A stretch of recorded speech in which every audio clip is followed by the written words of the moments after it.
The Philadelphia Eagles are sitting pretty. There's just no way around it. They have played lights out.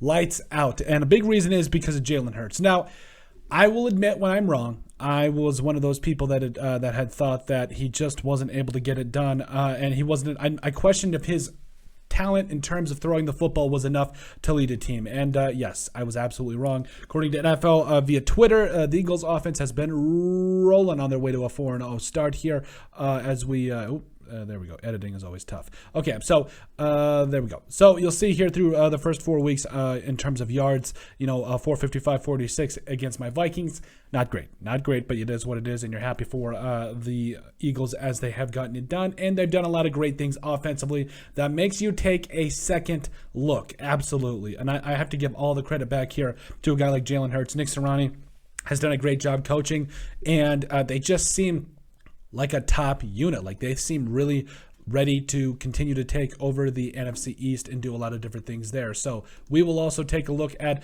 Jalen Hurts, who in my mind, Jalen Hurts is probably one of the more underrated players right now. You'll take a look here. He's leading the way in terms of passing there for the team. Does have completes about 66.6% of his passes, 0.7, whatever. The whole 2/3, whatever you want to call it. Has 4 touchdowns against 2 interceptions throwing the football. Because of his ability and because of what it looks like in terms of him being able to expand his ability to throw the football, it hasn't been fair. It has absolutely not been fair. And then you go over to running the football with Miles Sanders, Jalen Hurts, who had Miles Sanders, by the way, had a big game yesterday. He deserves a lot of credit. Both of those guys have combined for over 500 yards rushing through the first 4 weeks and 7 touchdowns. It's been huge.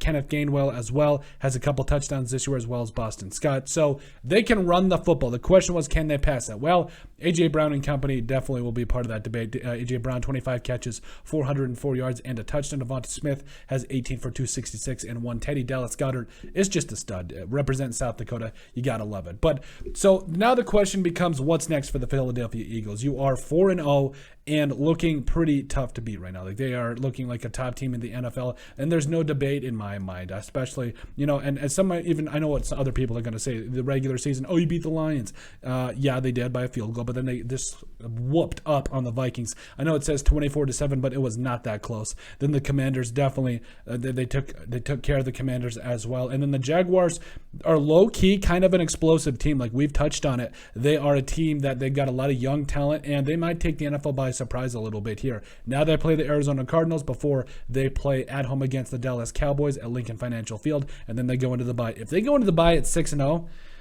this is going to be a tough team. This is going to be an absolute tough team. Then they play the Steelers, and the Steelers are whatever at this point with Kenny Pickett and company. 3 interceptions in his rookie debut, not great. At the Houston Texans, that's a very winnable game. The Washington Commanders, they already took care of business there. The Colts, I don't know. They're kind of a toss-up right now. The Packers as well.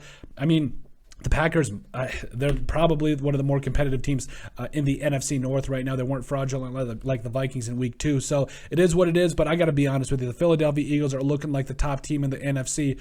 And if the first 4 weeks or month, if you want to be a little bit more technical, are any indication, I think that they're going to continue being huge threats in the NFC. I think they're ready to finally take it over because Jalen Hurts has taken the steps forward as a passer. He's a dangerous leader for this team, and I really do think that they rally around him. And then defensively as well, guys like Jordan Davis and company, Nakobe Dean, all that. Jordan Davis is a stud. Has an over, an 80.0 PFF grade right now. Like, he's not lighting it up in terms of the stat sheet, but the fact, I don't know why I'm holding the highlight here, but the fact remains that this man, he takes up double teams. He's an absolute force in the middle.